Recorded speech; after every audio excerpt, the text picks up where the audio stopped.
Bueno, el título de la clase que di a los de B1 estaba en inglés, era The Long 15th Century, en referencia al famoso libro de Eric Hobsbawm, El largo siglo XIX, en el que se analiza, digamos, cómo el siglo XIX es un siglo peculiar. Comienza políticamente en 1789 con la Revolución Francesa y termina en 1914-1918 con la Primera Guerra Mundial.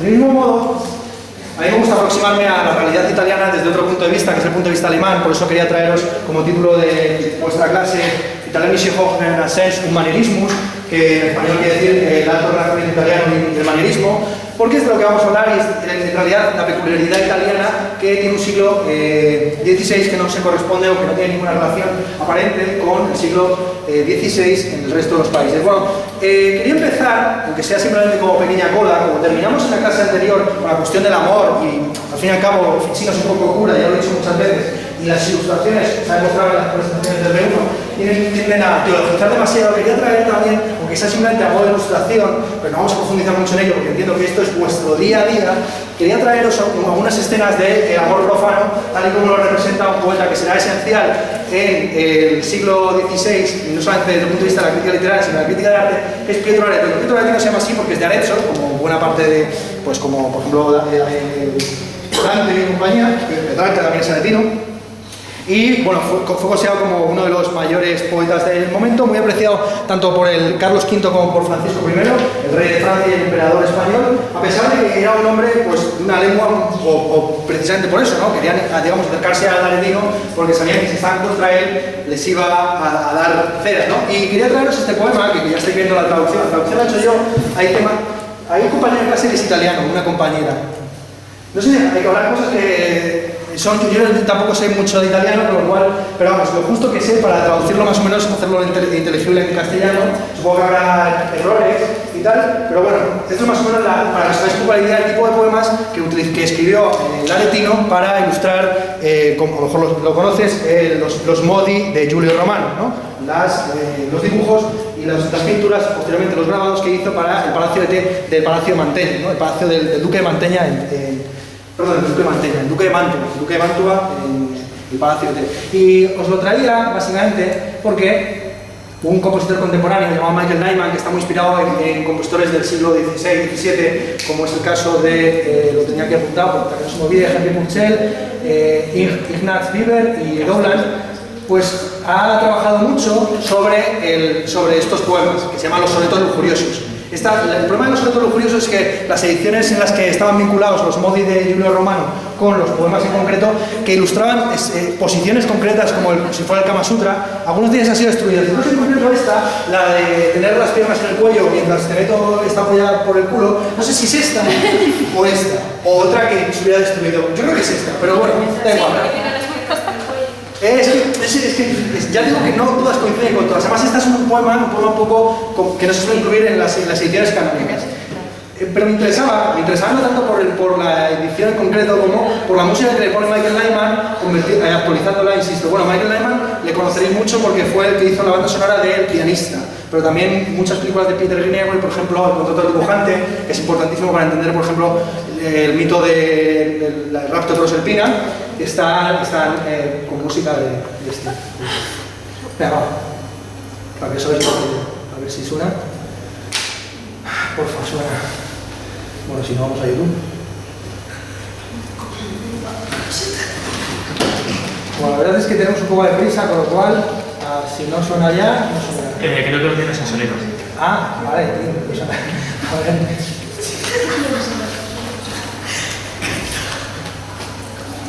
Sí, ahora tendría que sonar ahora o no.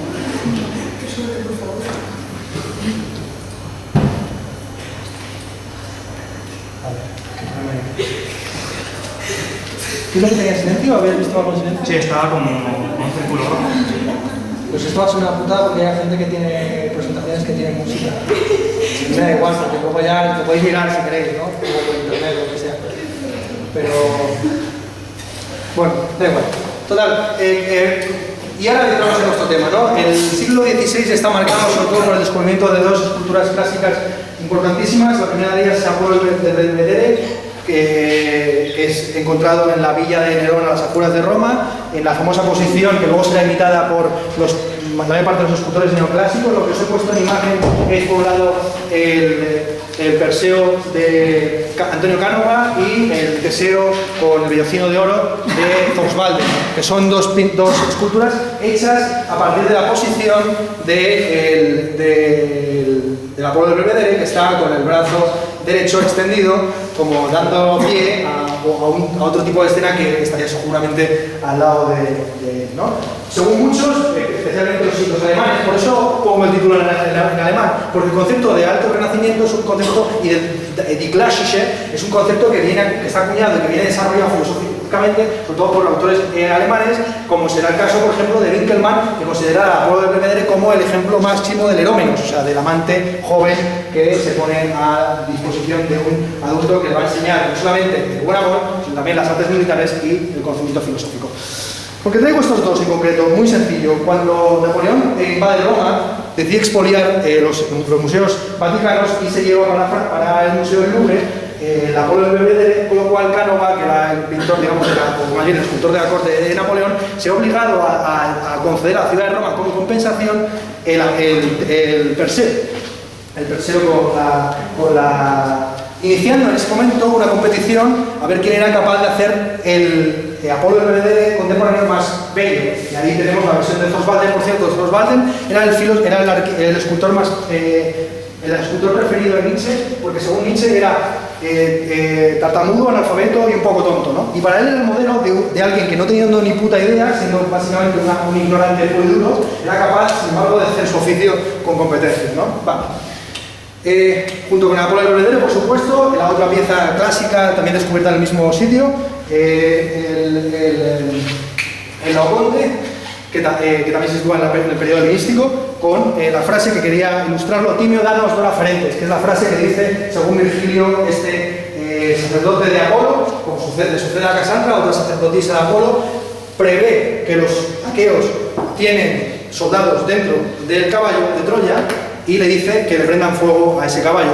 Y entonces, en ese momento concreto en el que él está a punto de incendiar el caballo de Troya, no se sabe si Poseidón o Atenea, y disputadas de tipo mitológico, lanza unas serpientes que le devoran a él y a sus hijos, ¿no? Entonces, cuando se descubre esta pieza le fascina a Miguel Ángel, que es de hecho el que va a restaurarla, y de hecho Miguel Ángel insistió durante mucho tiempo y no le hicieron caso los especialistas de la restauración por aquel entonces, pero posteriormente la razón la historia, que el brazo, que es una reconstrucción, el brazo del Laoconte no está extendido como lo reconstruyeron algunos, sino que está flexionado.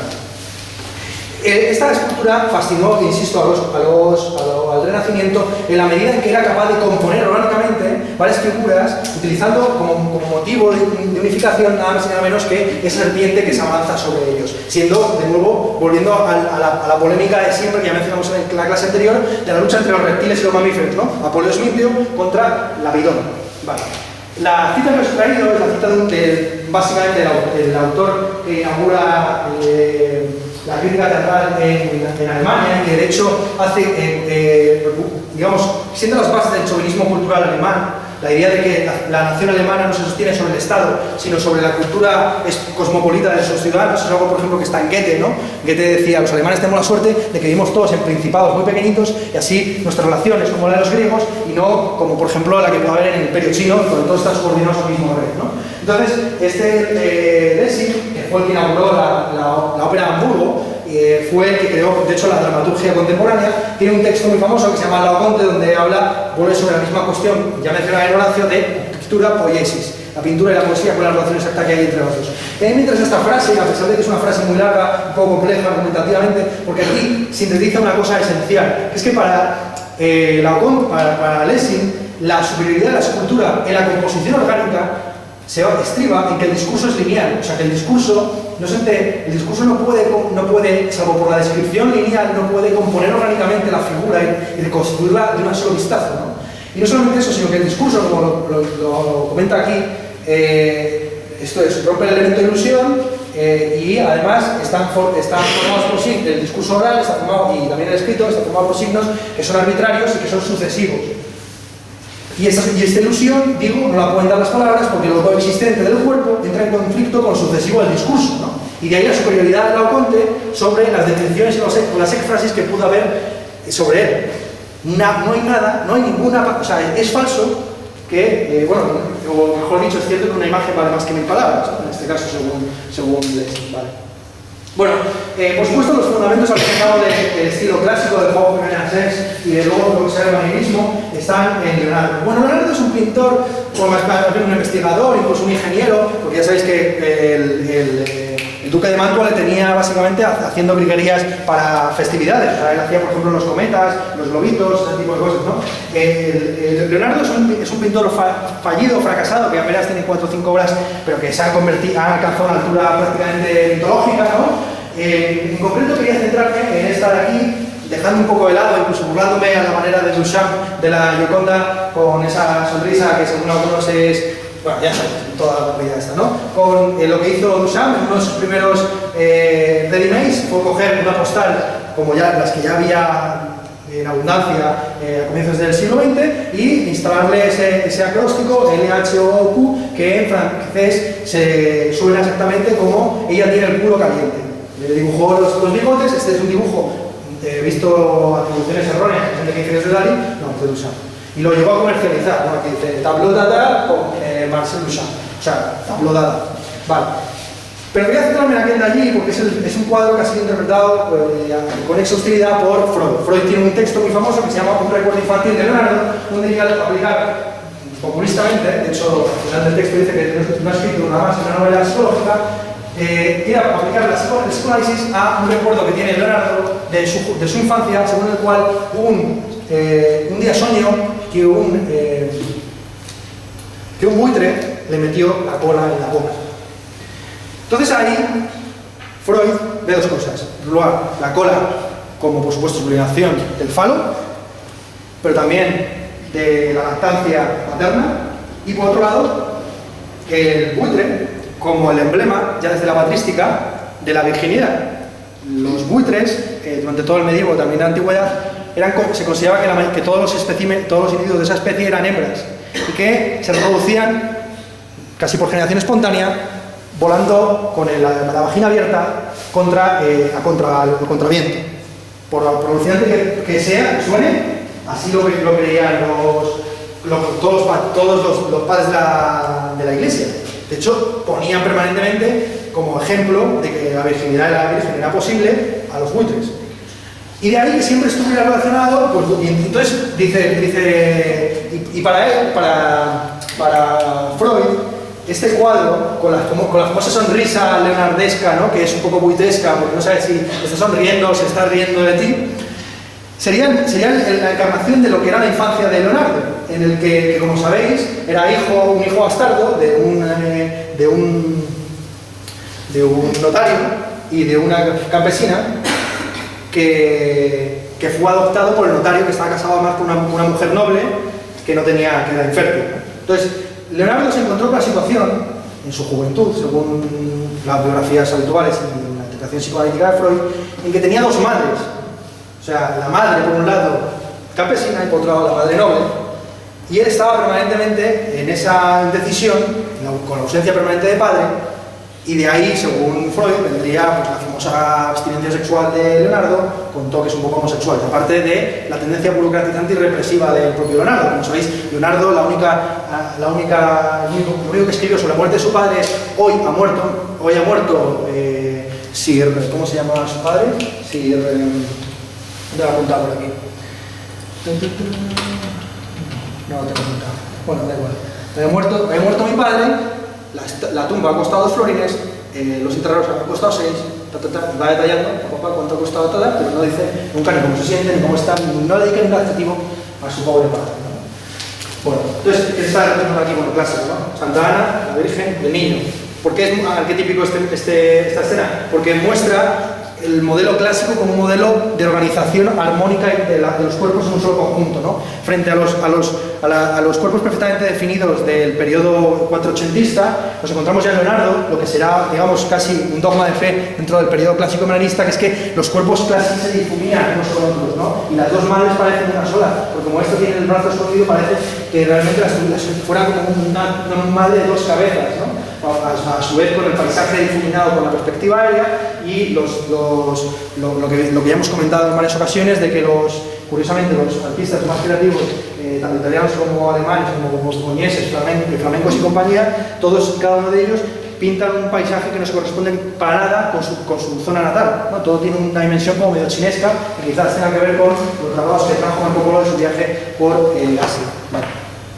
Bueno, el otro artista de referencia, vamos a dejar a Miguel Ángel para el final porque para mí es el más grande de todos, es Rafael. Bueno, Rafael, ya vimos en la clase anterior, en clases anteriores, la Academia de Atenas, en la estancia de la Signoria en Roma. Hoy quisiera centrarme en las siguientes estancias. Lo que tiene interesante a Rafael como un personaje cortesano, ¿no? que estuvo digamos, comiendo de la mano de Julio II y posteriormente León X, es que es el artista que encarna a la perfección, a mi juicio, la ideología del momento del Vaticano justo años antes de que estalle la Reforma. Cuando he hablado del largo siglo XV, entiendo que el siglo XV global comienza en 1400 y termina en 1521. ¿Qué sucede en 1521 que es tan importante? Lo que tiene lugar es el edicto de Worms, según el cual Lutero ya no es simplemente un disidente dentro de la Iglesia, sino que es un hereje, sino que es prácticamente el anticristo al que se le tiene que perseguir y matar. Vale, hasta entonces había una cierta concimitas, una cierta armonía y un cierto pax augusta, por así decir, entre las partes que componen la Iglesia, pero permanentemente el papado quería reafirmar su visión de ciertas cosas muy esenciales. ¿Qué es lo que se está aquí representando? Bueno, la misa de Bolsena es una misa importante porque tiene lugar en el siglo XIII, en una ciudad italiana, donde, según cuenta la historia, un fraile bohemio, ya sabéis que Bohemia es lo que ahora mismo sería la República Checa, dudó acerca del misterio de la transubstanciación. El misterio de la transubstanciación, que parece una parida, esto de que el pan se convierte en la carne de Cristo y el vino en su sangre, es, en aquellos años es el elemento esencial de la doctrina católica, hasta el punto que, a lo mejor esto no lo sabíais, a Galileo en realidad no se le condena por el heliocentrismo. Al papado le daba igual si el sol estaba en un centro, a un lado, en medio, dando vueltas o a su bola, da igual. Lo importante de Galileo, lo verdaderamente revolucionario que no podía asumir el papado era lo mismo, porque si los cuerpos están formados de átomos y no de sustancias, no puede haber transubstanciación. Es decir, el pan tiene que ser una sustancia pan para poderse convertirse en la sustancia o en la hipóstasis del cuerpo de Cristo, porque si no, y ese es el elemento central, y se tuvo que, y por supuesto, como eso no lo podían atacar frontalmente, porque no era indemostrable las dos versiones, se apoyaron en el heliocentrismo porque Galileo estaba muy flojo en eso, vamos a ser sinceros, por el telescopio de Galileo no se veían ni hostias. Hubo ahí periodistas que fueron a ver qué se veía a través del telescopio de Galileo y no se veían ni mierdas. O sea, el telescopio de Galileo estaba construido de una manera pésima, chapucera, y lo único que veíamos ahí a través de ello era el propio Galileo. Yo no sé en qué tipo de estado mental, ¿no? Bueno, la estancia de Helodoro. La estancia de Helodoro, bueno, tiene interés, se llama así porque la representación central es la expulsión de Helodoro, su rey francés, del templo, ¿no?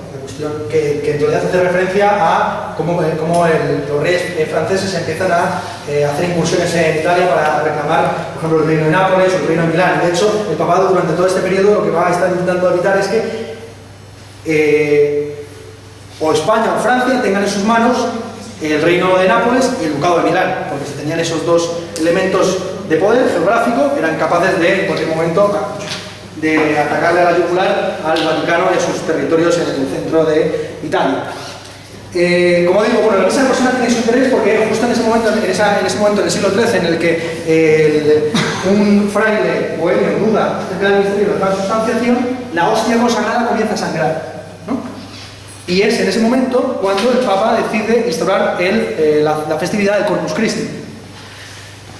Aquí estamos representados, por ejemplo, la Guardia Suiza del Papa, que no era la Guardia Suiza del Papa en el siglo XIII, sino la Guardia Suiza de Julio II, y el propio Julio II tal cual, ahí arrodillado con la hostia consagrada que debería estar sangrando más o menos por ahí. Vale. La siguiente estancia que pinta Rafael ya a medias con Julio Romano, porque lo que tiene importante al fin y al cabo, bueno, lo estoy llamando Julio Romano como una concesión, porque en realidad, y esto es algo que va a saber mucho Michel, en España se tiende a españolizar todos los nombres de todos los artistas, vengan de donde vengan, ¿no? Por ejemplo, Hieronymus Bosch es el Bosco, así pasa con el greco, Pablo Veronese, el veronés, ¿no? Todos así, ¿no? Y Julio Romano de toda la vida se ha llamado Julio Romano, pero bueno, se ha puesto la moda últimamente de italianizar un poco lo que antes había españolizado y vamos a hacerlo así.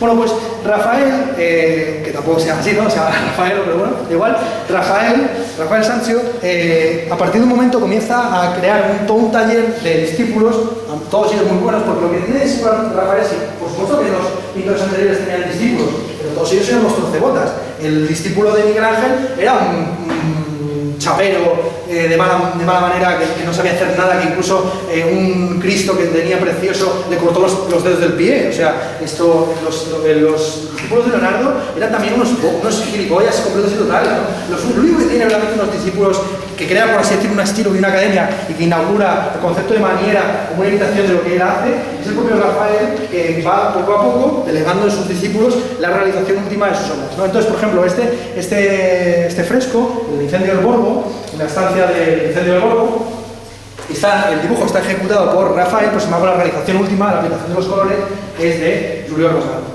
Lo que se está aquí describiendo es el momento en el que la ciudad de Roma comienza a arder por la colina del Borgo, que es donde está situado el Vaticano, y el Papa, con un gesto de cruz, hace que se paren las llamas, ¿no?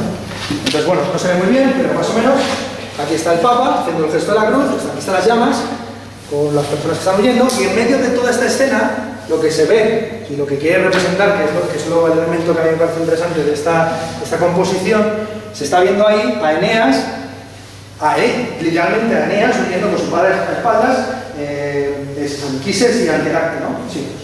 De Troya. O sea, se está queriendo representar al mismo tiempo el incendio primordial de la quema de Troya, que dará pie a todo el ciclo de la Eneida, y por otro lado, pues bueno, el poder que tiene el Papa, por así decir, de parar los incendios. Un tema también central en estos años, insisto, en los que Lutero, bueno, suele mencionar mucho, pero a mí me parece tan importante el hecho de que Lutero estaba en Roma justo en estos años.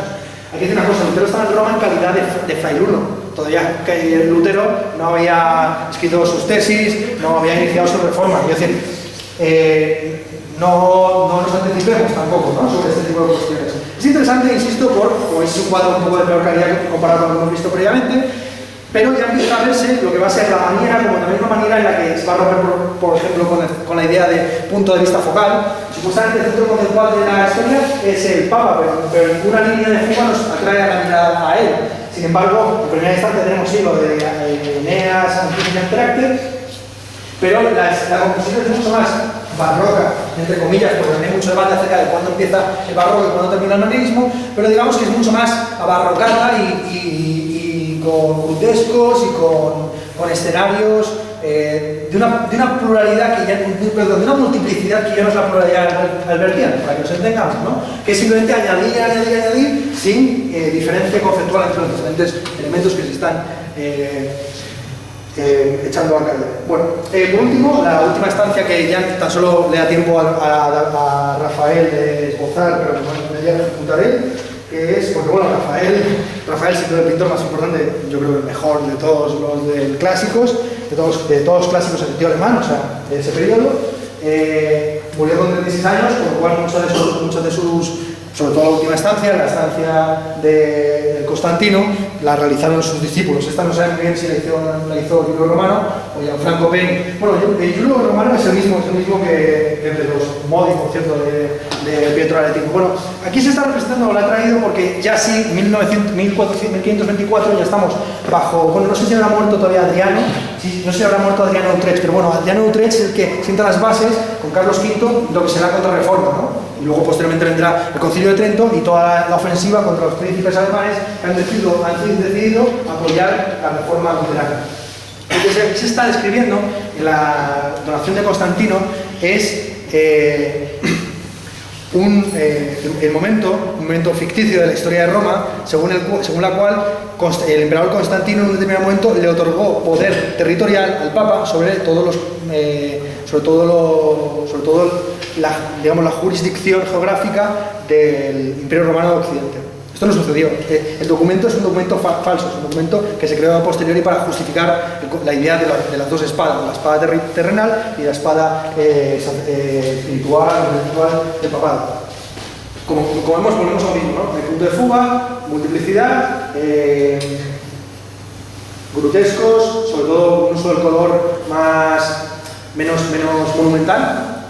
La comparación se ve muy bien también si uno, por ejemplo, mira a la Capilla Sixtina. La Capilla Sixtina es otro modelo que no vamos a analizar porque está ultravista, es otro modelo de, digamos, monumentalidad clásica que dará sus frutos en el manierismo con este estilo más de pincelada rápida, entre comillas. Bueno, ya quería lanzarme directamente con esto. Ya, estos son los tres autores, uno que no he mencionado todavía, porque está siempre por detrás, que es Miguel Ángel, Rafael y Leonardo, que quería lanzarme a los tres grandes venecianos, que son Giorgione, Tiziano y Tintoretto, con el Veronés como, digamos, punto de fuga.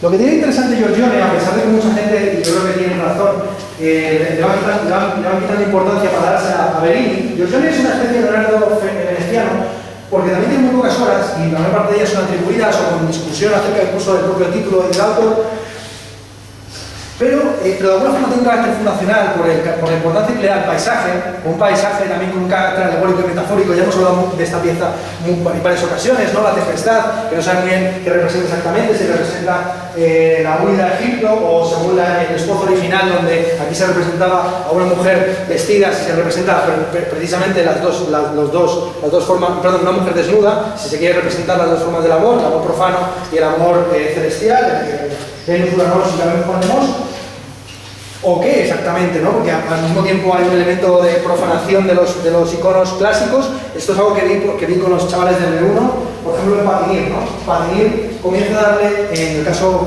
flamenco, importancia al paisaje como un paisaje en el que tiene lugar precisamente esa profanación de los iconos en el momento en el que llega Cristo, ¿no? Bueno, veis luego el vídeo en YouTube porque tiene mucho interés como en el paisaje comienzan a aparecer las escenas de la caída, por así decir, del fetichismo pre-cristiano. Bueno, junto con la tempestad, una de las obras, estas son las dos obras, las únicas obras en las que no hay discusión de que son verdaderamente de Giorgione. La otra es la de los tres filósofos, que a su vez también en ocasiones se han llamado las tres edades del hombre, que está mostrando al fin y al cabo como la adolescencia, la madurez y la vejez. En la que, bueno, diferentes formas de filosofía, una filosofía, digamos, más orientada a la contemplación del mundo externo, que sería la filosofía primeriza, la filosofía en sus inicios, una filosofía que tiene más que ver incluso con los tratados políticos y con la gestión social, por el tipo de indumentaria que lleva este individuo, puede ser perfectamente un cónsul o un senador, digamos alguien que habla por boca de, ¿no? Que es un representante de algún tipo de institución política y que está más bien versado en la ética y la moral de la política, y a su vez, ya finalmente la senectud como el momento del tratado fundamental, ¿no? Aquí tenemos a un autor ya, digamos, con un tocho, ¿no? Con la obra 10 que llama de senectud, la obra definitiva, ¿no? Un poco más que decir, bueno, aparte de que Giorgione influye mucho, sobre todo en Tiziano, y sobre todo se le conoce por esa influencia y por eso se le reivindica, aunque yo creo que ciertamente Bellini como una figura previa tiene también su importancia. Bueno, a mí ya lo hice en la clase anterior y es que no me puedo resistir a aplicar un poco de teoría feminista siempre a Tiziano, ¿no? Aquí tenemos las tres mujeres desnudas, tres de las mujeres desnudas más importantes, de esas que decía, ¿no? Decían las guerrilla girls que están a millones en los museos, ¿no? Por un lado, la Venus dormida de Giorgione, la Venus de Urbino, que es una referencia directa que hace un homenaje, por así decir, de Tiziano a su maestro, y finalmente la Olimpia de Manet. Bueno, no centramos simplemente la Olimpia, como también una especie de referencia un poco ajena a nuestro primario, porque la Olimpia de Manet, a pesar de que, como veis, está claramente referida a la temática clásica de las Venus yacentes, fue considerada como la obra más obscena de su momento. Y tal fue la cosa que cuando se expuso, por supuesto, en el Salón de los Refusés, ¿no? De los rechazados en París, tenía que haber un perímetro de seguridad de como unos 5 o 6 policías, evitando que la masa se lanzara a destrozar el cuadro. Tal era la animadversión que había hacia este cuadro, que una señora estuvo allí, no sé si fue un mes y medio que lo que duraba la exposición, llegando la primera todos los días y abriendo un paraguas delante del cuadro para que no se pudiera ver nada. El cuadro, en realidad, lo que está representando, pretendiéndose a esta idea de la Venus clásica, es el momento en que una prostituta recibe su regalo del protégé, ¿no? Aquí se ve, bueno, no se ve porque está muy oscuro. Aquí lo que hay es un gato, aquí, joder, está oscurísimo, no se ve nada. A ver, vamos a bajar un poco la luz. A ver. Así. No sé si se ve el gato, no se ve, no se ve el gato, ¿no? Bueno, pues aquí hay un gato como casi para de Facebook, ¿no? O sea, completamente erizado. Entonces representa un poco ese mundo parisino de la bohemia, pero también en parte, insisto, el drama de la prostitución y de fondo, por supuesto, el colonialismo, ¿no? Vale, por eso es lo que teníamos hoy, que las masas parisinas sabían bien porque no era posible representarlo. Bueno, de aquí quería saltar a un discípulo de Tiziano que no se suele hablar mucho, pero que para mí es esencial por su componente estrictamente filosófico intelectual, que es Juan Esteban. Bueno, también esto está españolizado, porque antes se le escribe el nombre en latín. Juan Esteban de Calcar, que es el que hace las ilustraciones para el De Humani Corporis Fabrica, el tratado que hace Vesalio sobre la estructura del cuerpo humano. Y como veis es muy detallada, y además muy analítica, de reducir al fin y al cabo el cuerpo humano a sus elementos constitutivos de tipo atómico, frente a la concepción, digamos, organicista del mundo que estaba la idea, por ejemplo, de sustancia aristotélica y luego atomista. Os he querido comparar esta, por supuesto, huelga de cero, ¿no? Pero aquí se ve cómo la construcción del cuerpo a partir del esqueleto, ¿no? Se van añadiendo poco a poco cada vez más músculos, y en paralelo por debajo se va viendo el proceso de civilización, de nuevo la relación entre microcosmos y macrocosmos, entre cuerpo, ciudad y mundo, ¿no?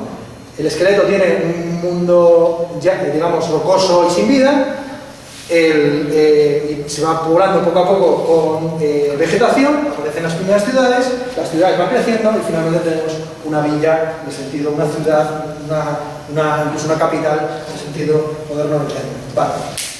Quería comparar esto, ¿no? La idea de de Humani Corporis Fabrica, ¿no? Para que se fábrica, también en latín, pues es la fabricación, es la constitución, pero también tiene un componente mecanicista que no estaba presente, por ejemplo, en la medicina de... me había apuntado, esto también es que si me dan cosas, sé que si me dan cosas, pues no, esto no lo tenía apuntado.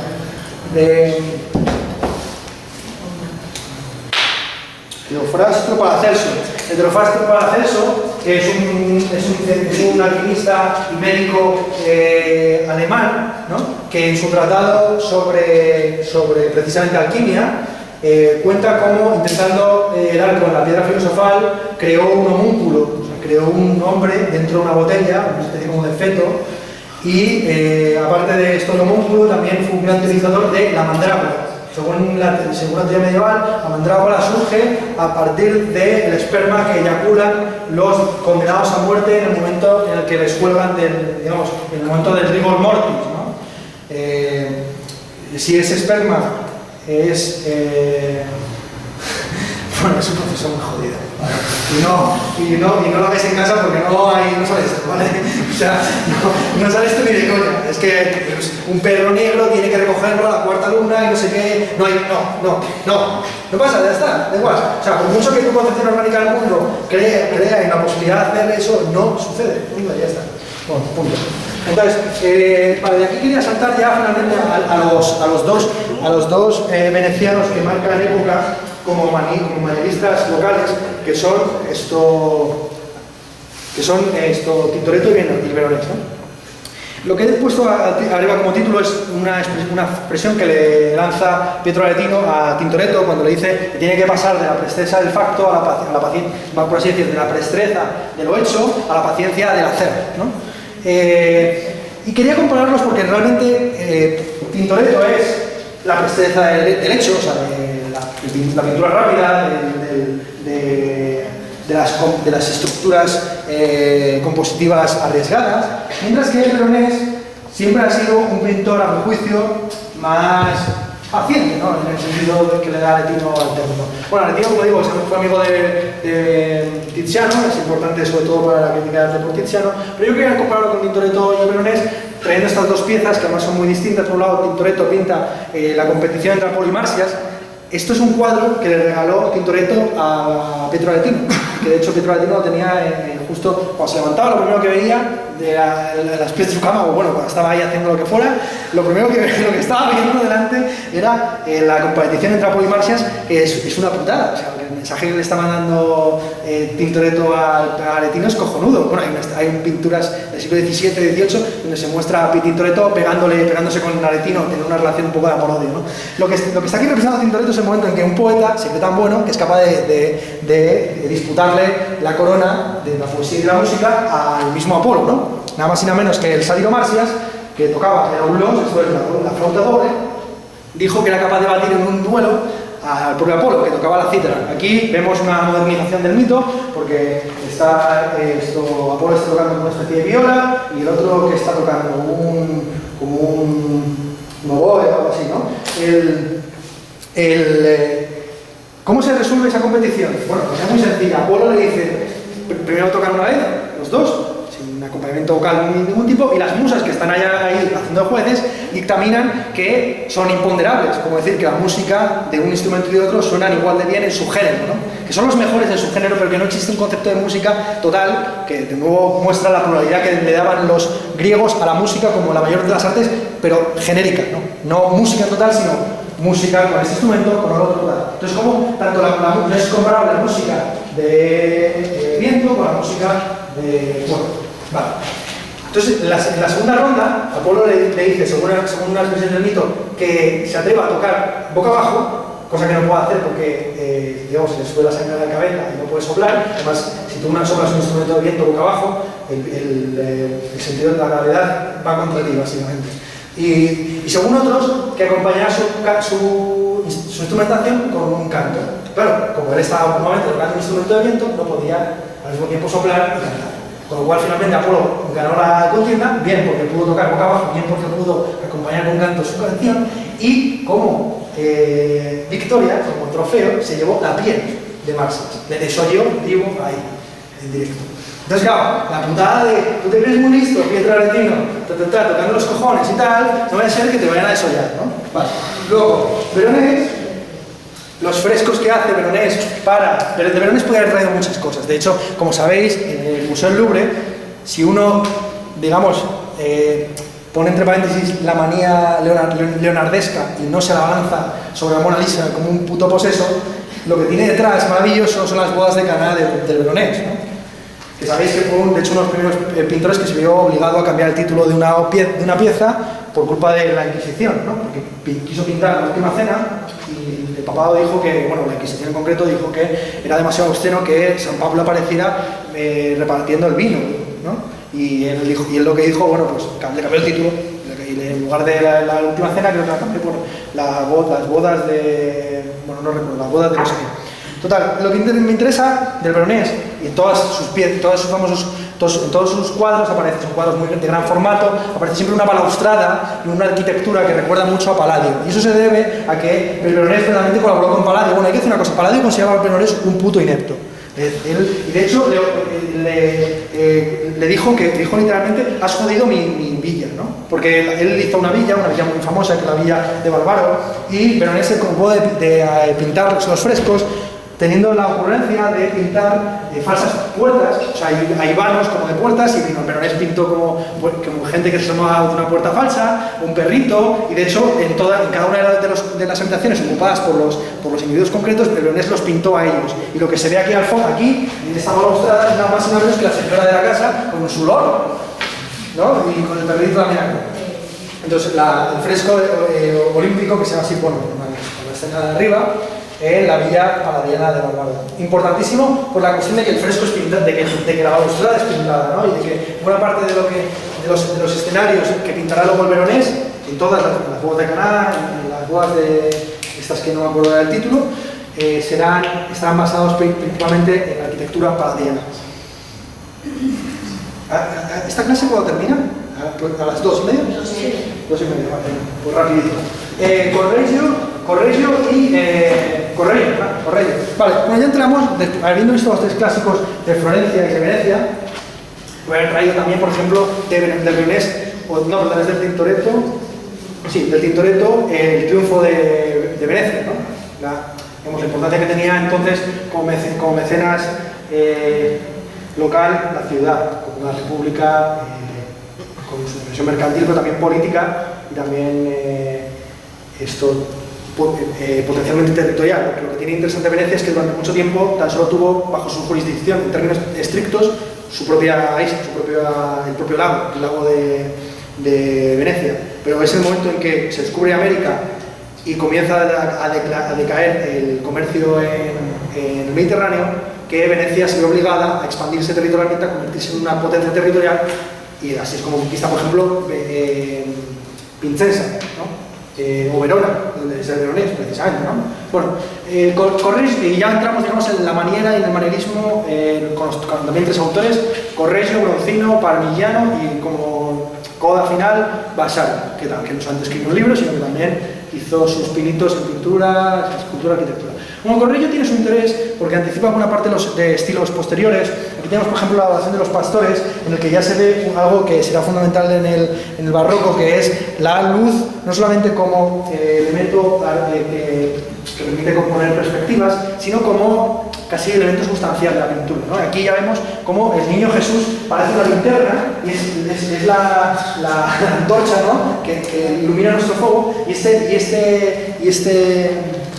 insisto, este tipo de cuadros que luego repetidos hasta la saciedad, y incluso en el Louvre hay toda una sección dedicada a este tipo de imágenes. Y luego, insisto, ¿no? Greenaway, en la película que mencionaba antes, que se llama Contrato de dibujante, con música de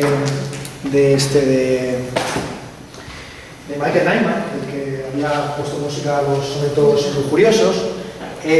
Trata precisamente esto, ¿no? La composición a partir del cuadro, con una luz que ya no viene del exterior, sino de una vela central. Vale. Por supuesto, también aparece una cuestión interesante que está en Miguel Ángel, que él desarrolla en Comanche 3, que es convertir una nube como una especie de apoyatura para que los ángeles estén ahí viendo desde una escena. Cosa que igual replicar a un nivel mucho más salvaje en la Asunción de la Virgen, en la cúpula del Duomo, ahí en Parma, ¿no? Que luego esto será, están Bernini, están prácticamente todos, ¿no? Entonces, Correggio, siendo un pintor, el problema que tiene este periodo, a mí me parece muy jodido, un filósofo hablando de esto, es que la filosofía neoplatónica comienza a decaer y a perder importancia, ¿no? En el momento que también, por ejemplo, desaparece la Academia Florentina y tiene lugar, por ejemplo, la explosión de los Medici de Florencia, con el periodo republicano de Savonarola, en el que se queman un montón de libros, entre ellos, por ejemplo, el de Camerón. Se llegó a quemar una edición entera de Camerón como un libro lujurioso y lascivo, porque ya sabéis que en Savonarola, y la mayor parte de las repúblicas, toda república tiene siempre un componente de fanatismo, ¿no? Que se lo dieron a la República de Irán. Pero, y en este caso es muy evidente que, al fin y al cabo, estos artistas, si tuvieron, digamos, un cierto éxito político, social, económico, fue precisamente en regímenes oligárquicos o aristocráticos, ¿no? Venga, vamos a pasar a Parmigianino, y el problema que insisto es que, claro, con la expulsión de los Medici de Florencia, se produce el decaimiento del neoplatonismo como una filosofía que en última instancia hace una referencia a Dios, casi como mención honorífica, pero que en último término no es sino una filosofía en último término pagana, y como ya hemos subrayado, y muchos de vosotros supongo que lo comentará en su ilustración del De Amore, una filosofía hedonista, ¿no? En cierto sentido, con lo cual el siglo XVI es el siglo en el que la filosofía pierde importancia para que comience a tenerla la retórica, y junto con la retórica la maniera, la idea de que un modo y una forma desvinculada de cualquier tipo de contenido que sirve para todo, que sirve para pintar cualquier tipo de obra, independientemente de su género, estilo, composición. Bueno, Parmigianino me parece interesante, sobre todo, no tanto por él como por un poeta contemporáneo que se llama, contemporáneo, John Ashbery. John Ashbery es un artista es un poeta que ha puesto siempre títulos a sus poemas muy acertados y que ha tratado cuestiones marginales, que son de alguna forma esenciales. Tiene un poema, por ejemplo, que se llama, que es mítico en Estados Unidos, y de hecho hay muchos novelistas que suelen incluir sus títulos a la estación de Atocha, por ese título, que es Saliendo de la estación de Atocha, en el que él cuenta su fascinación con la estación de Atocha, aunque no lo pensáis, Estados Unidos, la estación de Atocha es famosa, ¿no? Y del mismo modo, él tiene un texto que se llama Autorretrato en un espejo convexo, en el que habla precisamente de esta pieza de Parmigianino, que es un cuadrito muy pequeño, pero que generó una gran fascinación en la época porque era la primera representación precisamente de lo que describen, de un autorretrato en espejo convexo. Entonces, dentro de un género que va a ser uno de los más utilizados dentro del siglo XVII, que es el del autorretrato, el análisis de la pintura y sobre todo en la construcción del sujeto artificialmente en el propio proceso creativo, que es algo que está en los ensayos de Montaigne, ¿no? Cuando Montaigne en los ensayos dice, el objeto de este libro soy yo mismo. Y esa es la unidad que le confiere, digamos, a la obra, porque la obra habla de todo, pero dice, pero precisamente es esa pluralidad en la unidad lo que convierte a mi yo en un yo, ¿no? Y no en otro, ¿no? Bueno, pues lo que tiene interés este autorretrato, insisto, aparte de la cuestión de representar perfectamente el efecto de un espejo convexo, a Asbury le fascinaba la cuestión de que la mano sea más grande que la cabeza, ¿no?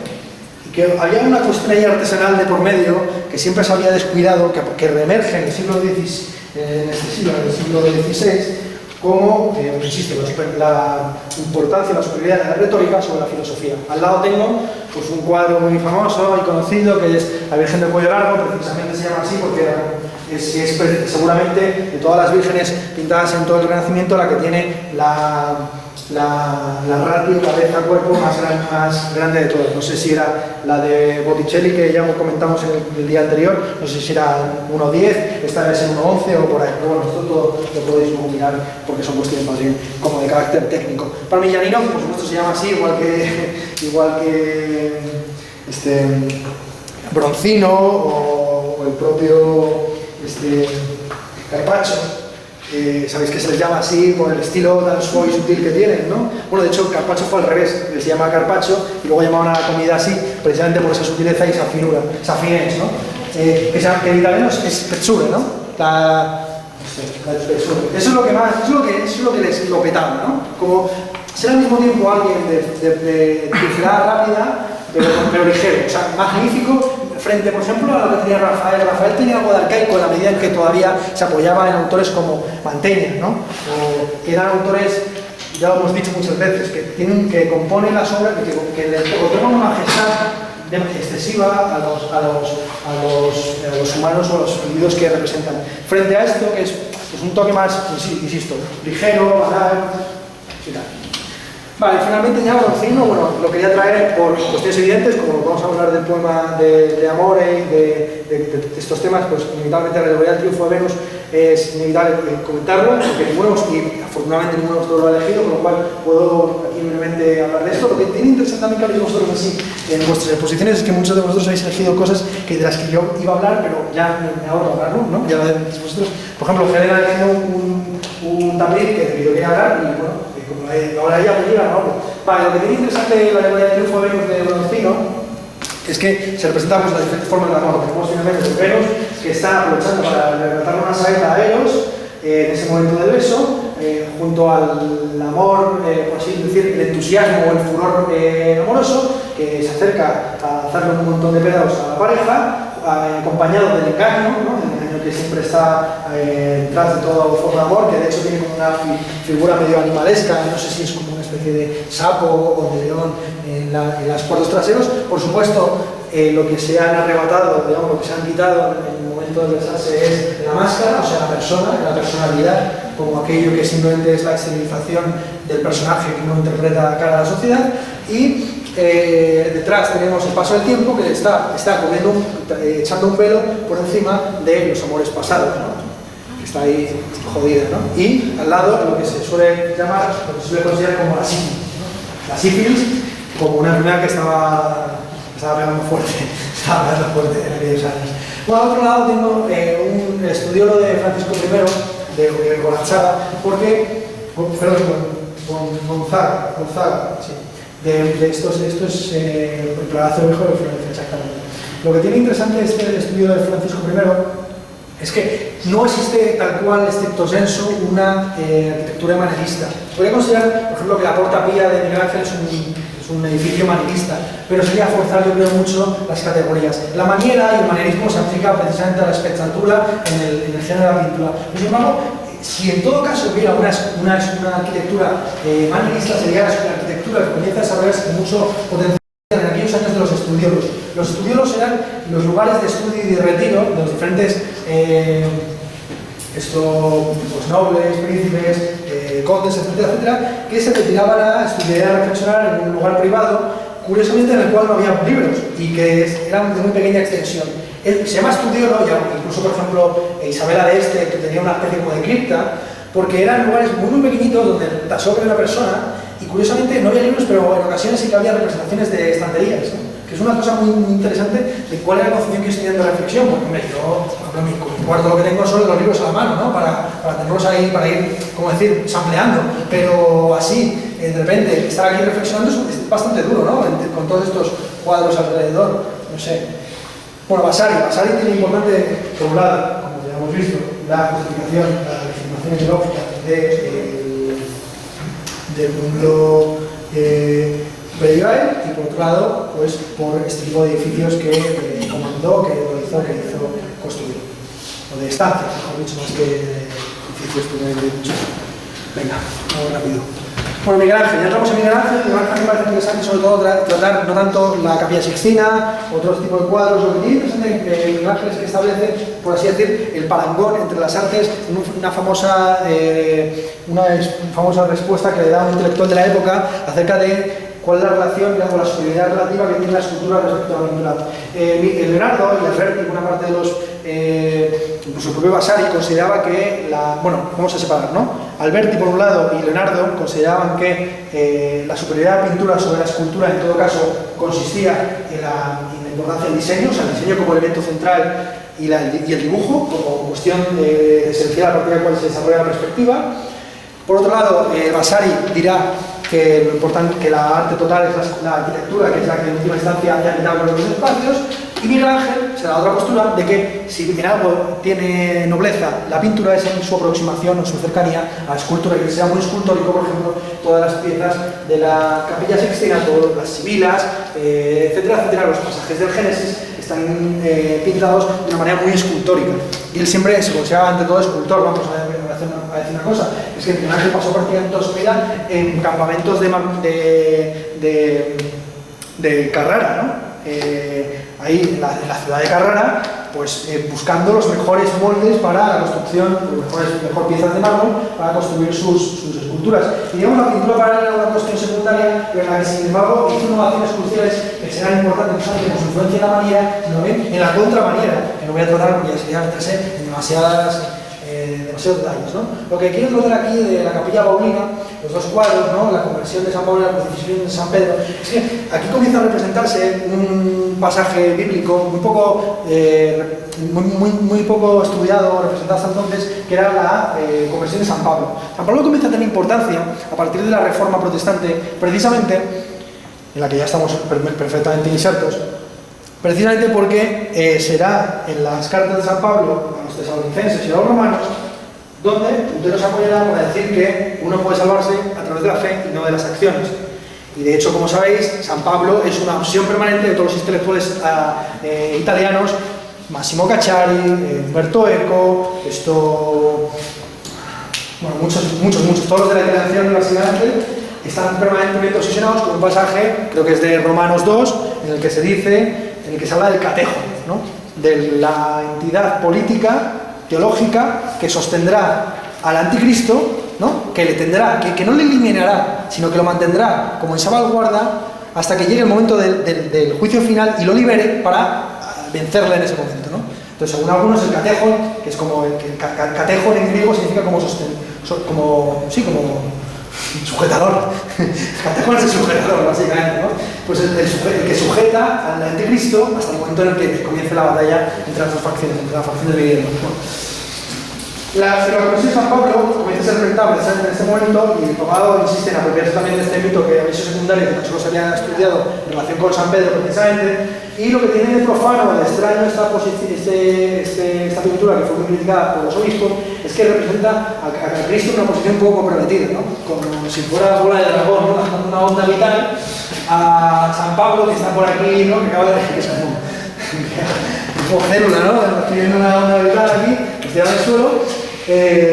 Y por lo demás, poco más, porque por otro lado hay un carácter también medio luterano y protestante, en el sentido de que la relación entre Dios y su emisario no es una relación colectiva que se expresa a través de la comunidad, sino que es una cuestión más bien individualizada, que apela a la conciencia. Bueno, esto supuestamente tenía lugar en el camino a Damasco, pero perdonad que os diga, aquí no se ve a Damasco, no se ve Damasco ni tampoco escenarios próximos a Damasco, ¿no?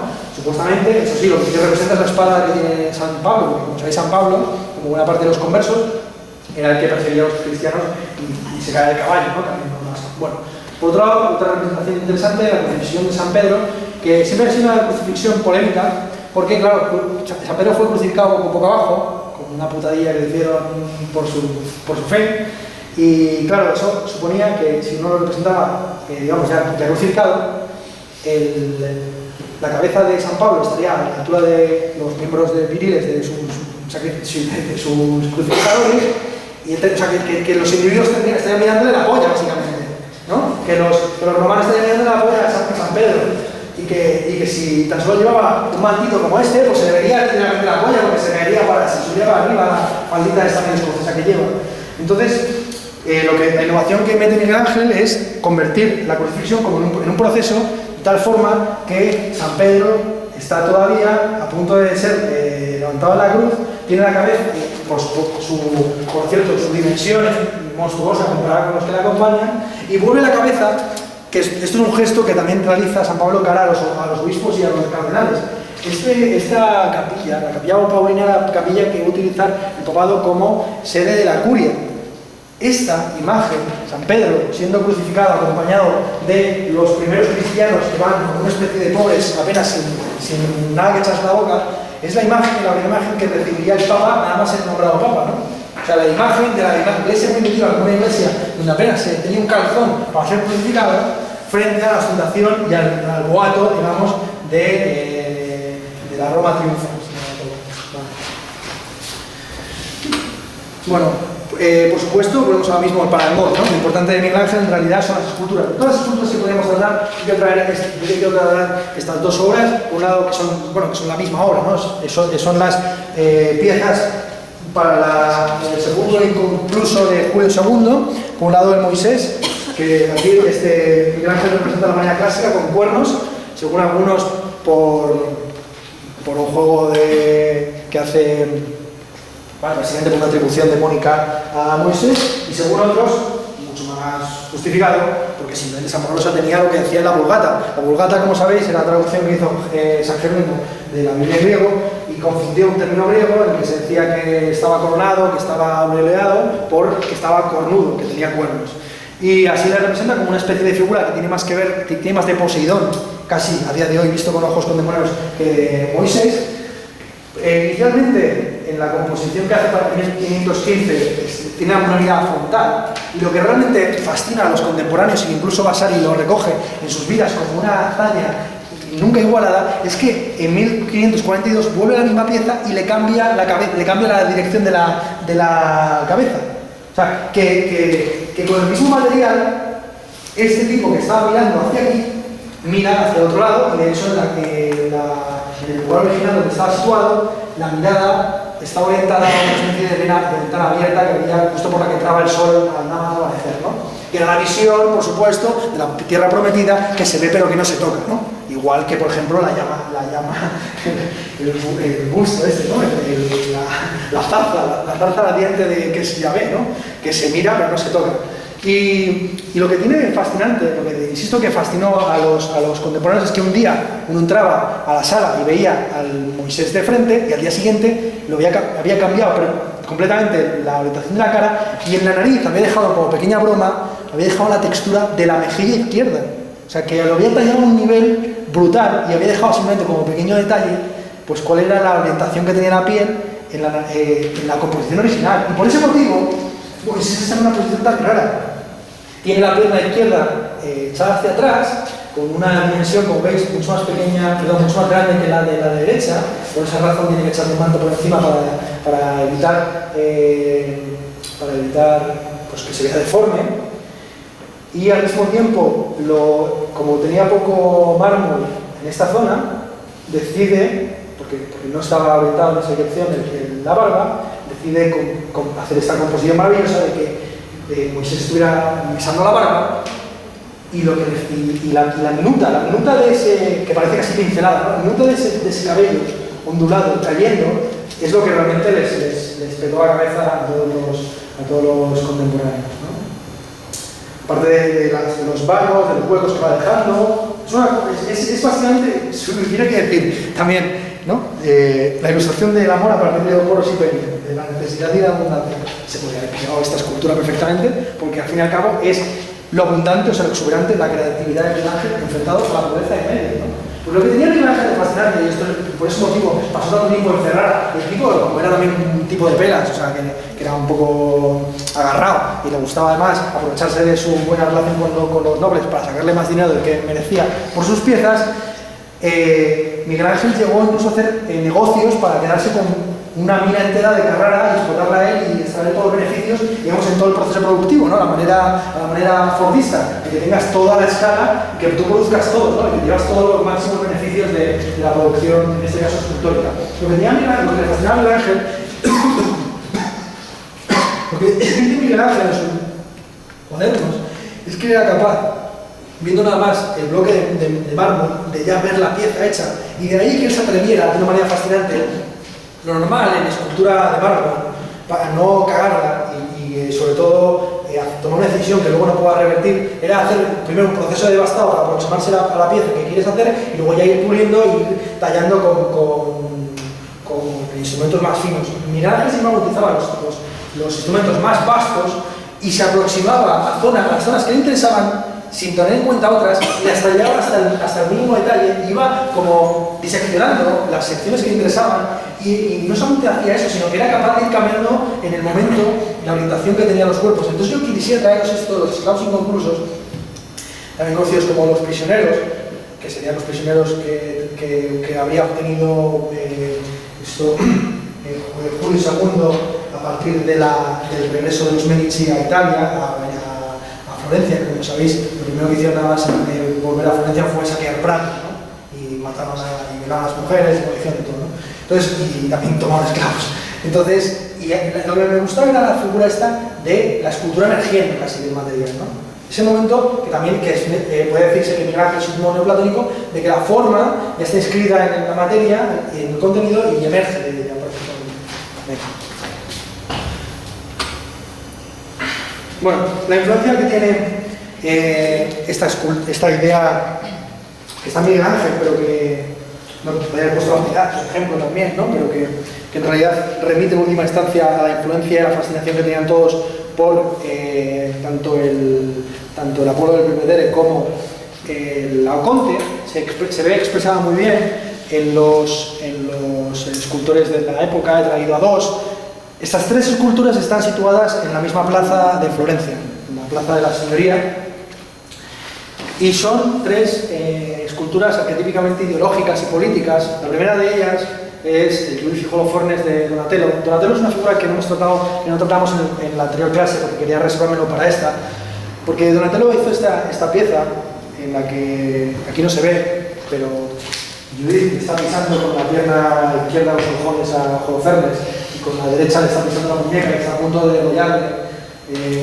Bueno, ya sabéis, Holofernes era un general mandado por Nabucodonosor para saquear Jerusalén. Fue Judith la que, con tretas, emborrachándole, consiguió llevarle a la cama y en el momento en que ya estaba borracho le cortó la cabeza. Entonces, esta pieza, que originalmente fue hecha para los Medici, sin embargo se convirtió en el emblema de la ciudad, de la república durante la época de Savonarola, en la medida en que la victoria de Judith, de una mujer sobre un hombre, sobre Holofernes, de los judíos, sobre los babilonios, representaba en última instancia la victoria de los justos pero débiles frente a la derrota de los fuertes pero injustos. Y fue colocada de manera simbólica de donde estaba situada, que era en un palacio privado de los Medici, fue situada en el centro de la ciudad, en la plaza de la Signoria. Y cuando los Medici regresaron, lo primero que hicieron fue, a modo de putada, poner justo enfrente el David de Miguel Ángel, ¿no? Que es el gigante que fue derrotado supuestamente por alguien también más débil que él, pero en su majestad, ¿no? El gigante que todo lo aterroriza, a tamaño gigante además, ¿no? Con lo cual esta pieza, que es una pieza mucho más pequeña de tamaño que estas dos, que aparecen aquí, esta tiene por ejemplo 4 metros, esta tiene 2,5 fácilmente, esta está como a tamaño real un poquito menos. Los Medici venían un poco a reconocer la autoridad del pueblo, ¿no? Por así decir, el pueblo bajo, el pueblo llano y la cosa de los justos, pero también a la magnificencia del gigante que en algún momento se ha derrotado por el justo pero débil, pero que ese momento llegará más adelante, ¿no? Y mandaban también hacer, o digamos, colocaban sucesivamente en esa plaza dos piezas importantísimas. Por un lado, el Perseo con la cabeza de la medusa de Benvenuto Cellini, que es interesante porque, por un lado, es la primera y la última medusa que le sale las vísceras del cuello, y no solamente del cuello, sino que del cuerpo emana como un producto así, como a chorro, ¿no? Toda la sangre y todas las vísceras. Y por otro lado, el retrato de la medusa, exactamente el mismo que el de Perseo. Es la misma cara. No solamente eso, sino que Perseo casi tiene más rizos, casi tiene un pelo más serpentudo que la propia medusa.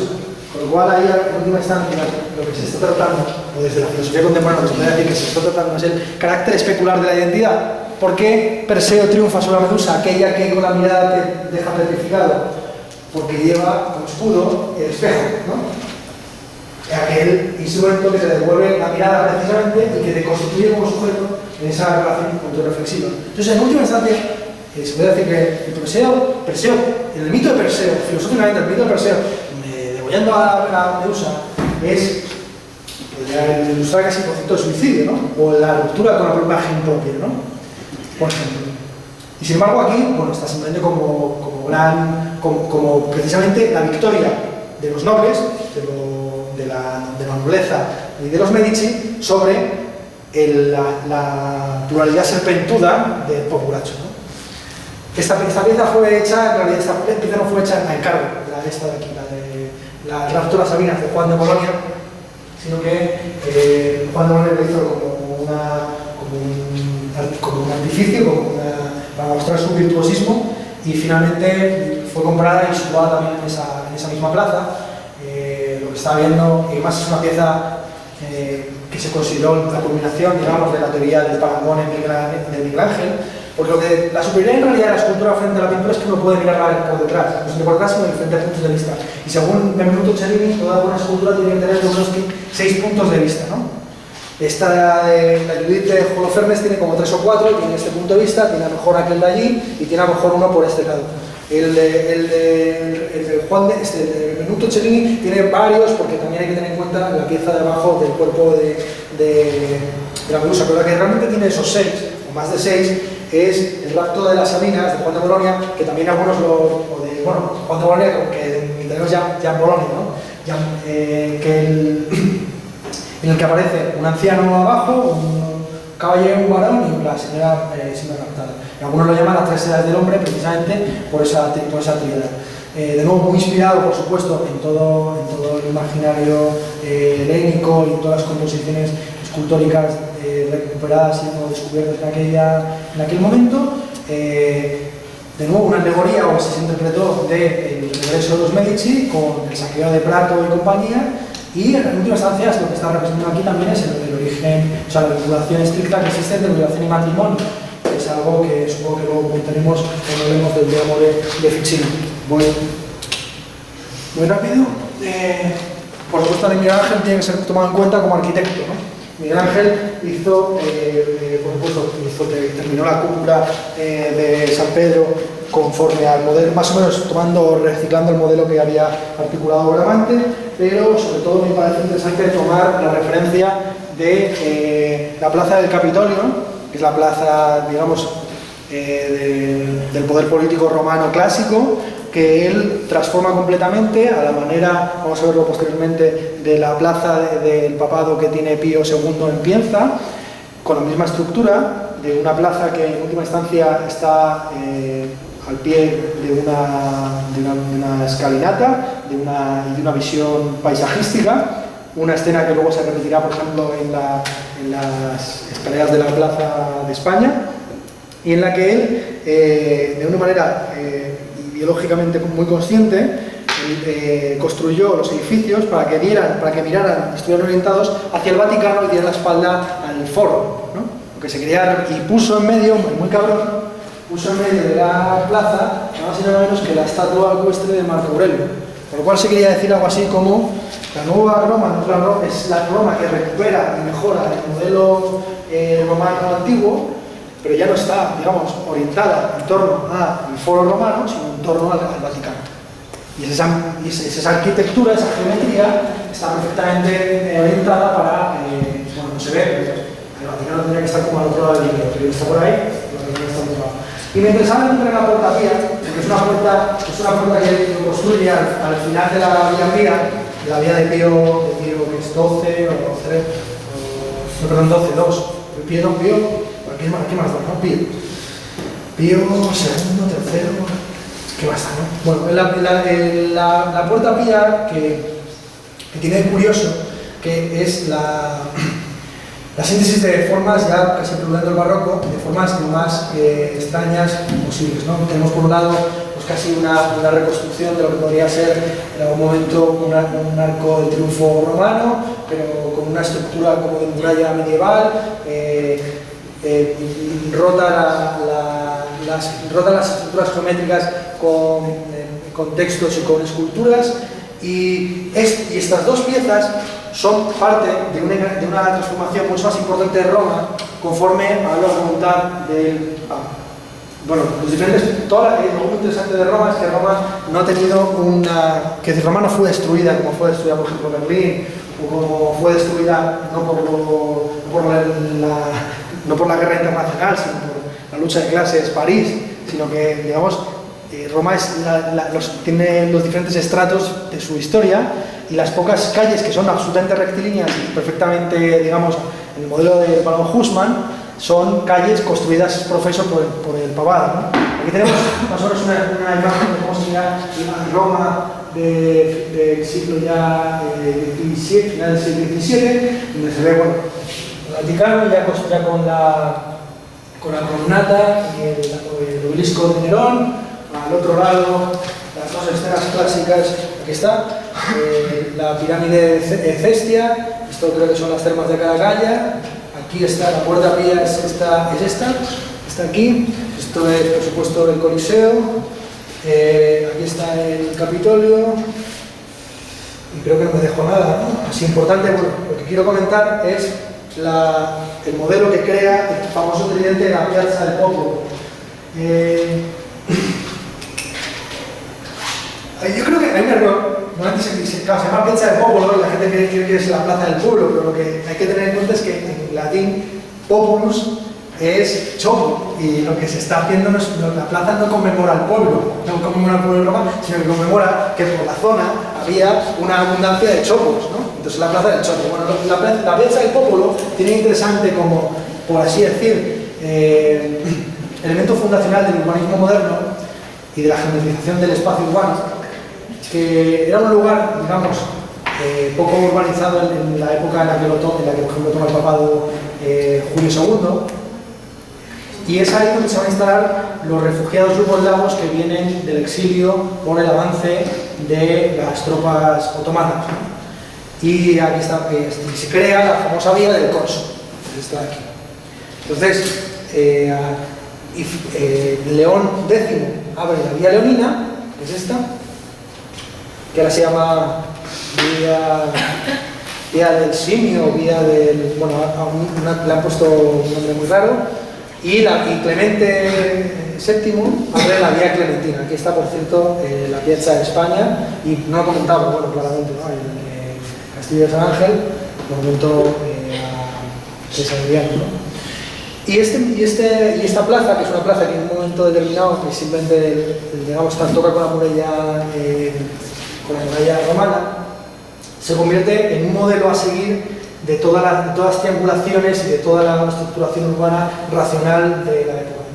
Es muy difícil tratar realmente de la arquitectura desde un punto de vista filosófico, salvo, digamos, vinculándola precisamente con lo que tiene de reconstrucción de la ciudad como lugar a ser habitado, ¿no? Por supuesto, luego lo veremos en el siglo posterior, la construcción de la columnata que bebe directamente de Palladio, no es sino una metáfora acerca del carácter ecuménico de la doctrina cristiana y católica, que es capaz de abrazar, digamos, a todos sus fieles en un espacio prácticamente delimitado, donde aparece la columna, digamos, el obelisco de Nerón, que es la imagen de la historia, ¿no? Vale, como digo, la piazza del Campidoglio, la plaza del Capitolio, bebe de una plaza un poco visitada, pero muy importante para la historia de la arquitectura, que es la plaza central de Pienza, donde tenemos la catedral, el Palacio Piccolomini, el Palacio Público y el Palacio Catedral. Porque aquí, en un espacio muy pequeñito, tenemos el poder religioso, la casa del Papa, la casa de los Borgia, el ayuntamiento, por así decir, y luego otros edificios también enormes. Y esta reconstrucción urbana fue realizada por un discípulo, por Bordonaro Rossellino, que era un discípulo de Alberti, pero la estructura de la plaza fue determinada por Alberti. Por aquí, si se sigue la calle, se da precisamente a una especie como de terraza que da una visión preciosa paisajística de la Toscana. Esta piensa que era básicamente una propiedad privada del Papa, como digo, es interesante, simplemente se desplaza aquí en los dos modelos, ¿no? Por un lado, el modelo del Palazzo Albertiano, esto es exactamente igual que el Palazzo Bruxelay, que la característica más distintiva seguramente sea convertir a las columnas en parte de la pared. Como sabéis, en el Palazzo Bruxelay se produce esta situación tan curiosa de que la planta baja tiene las columnas en estilo dórico, la siguiente en jónico y la siguiente en corintio. Y aquí no sé si sucede ahora mismo porque no me he fijado en el detalle, y la fachada de la catedral, que es exactamente igual que todas las Santa María Novella y todas las que hizo Alberto y sus discípulos. Yo quería traer aquí, voy a faltar de tiempo, a modo de pequeña coda también contemporánea, la cuestión de que estas plazas luego tienen una significación filosófica importante para lo que se llamará a comienzos del siglo XX la pintura metafísica, con Giorgio de Chirico, sobre todo esa epifanía que tuvo Giorgio de Chirico una tarde, supongo que también es en una plaza italiana, es que descubrió que ese tipo de plazas son donde pega el sol a media tarde, ¿no? Y las sombras se alargan, es el concepto metafísico por excelencia, ¿no? Y de hecho, la mayor parte de sus cuadros del periodo metafísico representan siempre lo mismo, que es estos edificios palladianos con los arcos, la escultura o la fuente en mitad de la plaza y frente a esa, digamos, Italia antigua, está la Italia antigua, que sería la escultura, está la Italia moderna, basada en la antigüedad, que es la palladiana, pero también se ve al fondo el tren de la historia que avanza hacia el futuro, precisamente desde la reunificación de Italia por el futuro. Bueno, esto por ejemplo podría ser bueno, como digo, el arquitecto que más influirá, pero seguramente el arquitecto que más influirá en toda la historia de la arquitectura, junto con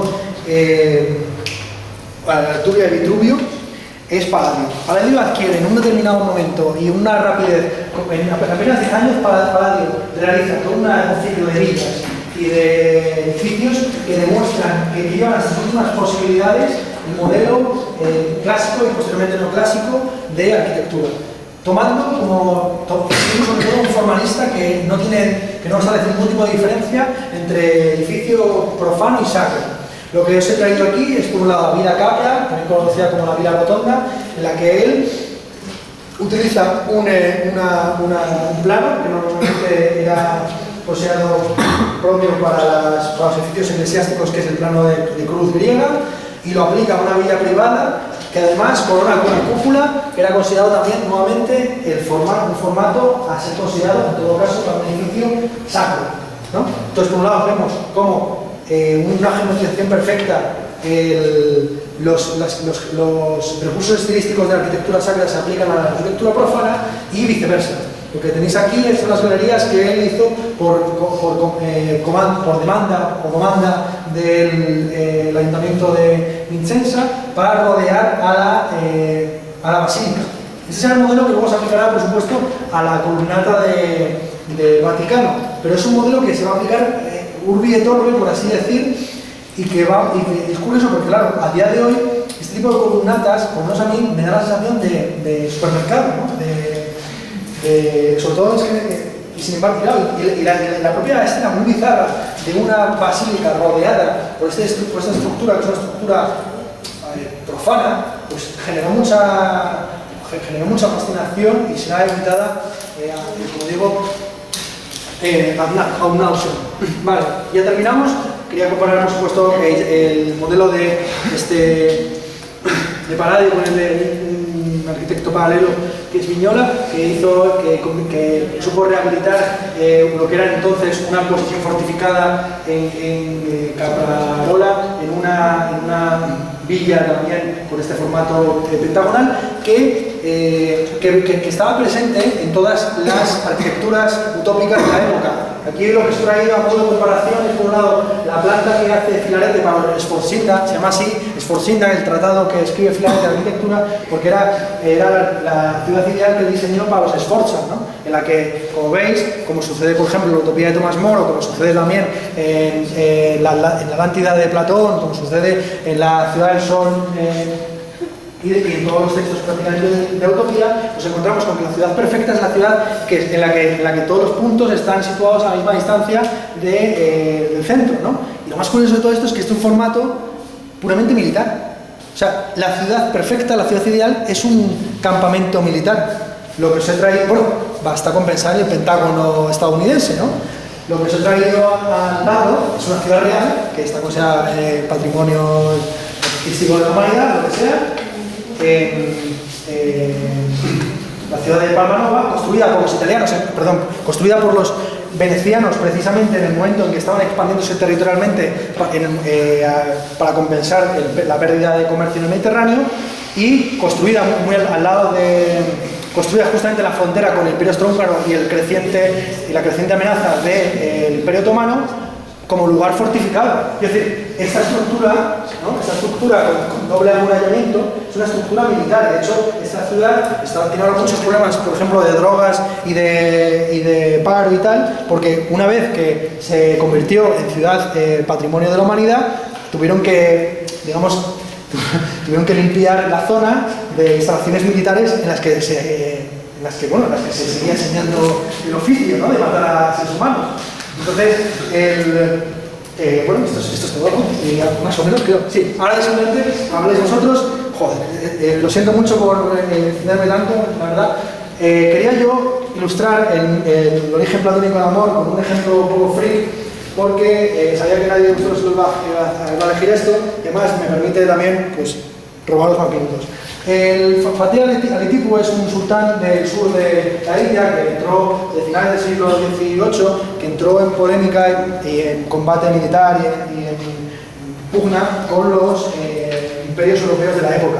Aprovechándose de las pugnas que había entre Francia e Inglaterra, la época napoleónica o pre-napoleónica, insisto, Fatih Ali Tipu desarrolló un sistema de formaciones militar muy desarrollado, porque no básicamente el modelo de la gran armada napoleónica, y además aplicó en el campo de batalla un sistema balístico de lanzamiento de cohetes que rompió en varias ocasiones las formaciones británicas y les hizo que los Gran Bretaña perdiera varias batallas en igualdad de condiciones con Fatih Ali Tipu.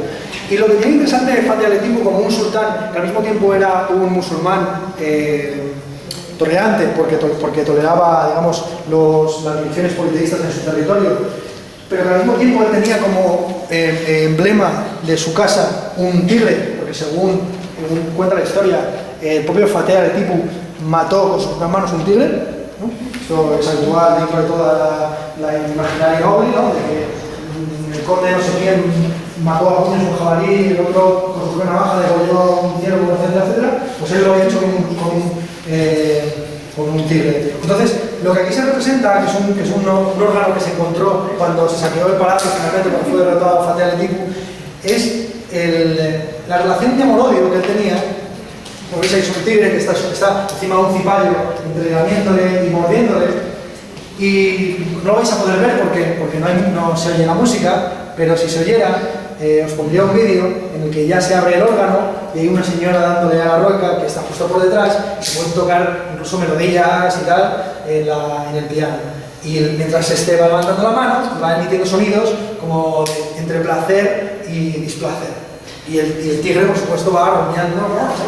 Y entonces, lo que a mí me parece interesante, el concepto de lo que yo me quiero centrar del mito, es la cuestión del amor como algo que surge de la relación, ¿no? Ya hemos comentado, vuelvo a insistir sobre ello, que en la Grecia clásica el matrimonio estaba intrínsecamente, por lo menos desde el punto de vista ritual, vinculado a la violación, hasta el punto que lo primero que hacían los espartanos cuando se casaban era rapar a las mujeres. Bueno, primero la arrastraban tirándola de los pelos hasta la casa y luego la rapaban el pelo para convertirla en una especie como de femos, pues eso, ¿no? En el modelo erótico habitual. Mientras que los atenienses también eran igual de vastos, pero un poco más finos, con lo cual no había una violación estricto sensu, sino que había una representación de la misma, con lo cual el novio tenía que entrar por una ventana lateral a la casa de los padres de la novia, también raptarla, y se contrataba ex profeso a un coro de plañideras que ayudaban ante el suceso, y por eso desde entonces hasta ahora las novias, cuando entran en la casa del matrimonio, entran en volandas, porque acaban de ser secuestradas. O sea, no dejéis con los caséis que no os metan en volandas, porque uno deja que se metan en volandas.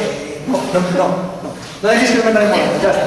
Bueno, y para terminar, como esta pieza, por supuesto, tiene concomitancias con obras contemporáneas, ¿no? Dentro del arte culinario contemporáneo, pues por supuesto, León Comelamba, de Alberto Sempere, es un modelo de amor surgido a partir de la abundancia, por un lado, la disponibilidad absoluta de cualquier tipo de producto para generar un plato perfecto, y la necesidad o la precariedad o la pobreza del pobre chaval que no se le ocurrió nada más que el león y la gamba. Pero es que al fin y al cabo un cipayo que es un cipayo, o que es un británico en la India, sino una gamba sin pelar, ¿no? O una patata dura, que es un tigre, al fin y al cabo es una patata dura de roer, ¿no? Entonces, también ese producto que uno ofrece como una especie de signo de amor, pero sin embargo es recibido con desprecio, y a su vez ese desprecio genera amor por parte de personas externas y odio hacia los odiadores, ¿no? Pues yo creo que sería un modelo, ¿no?, de esta doble dualidad en la que se encuentra Eros, ¿no? Bueno, ahora habláis vosotros.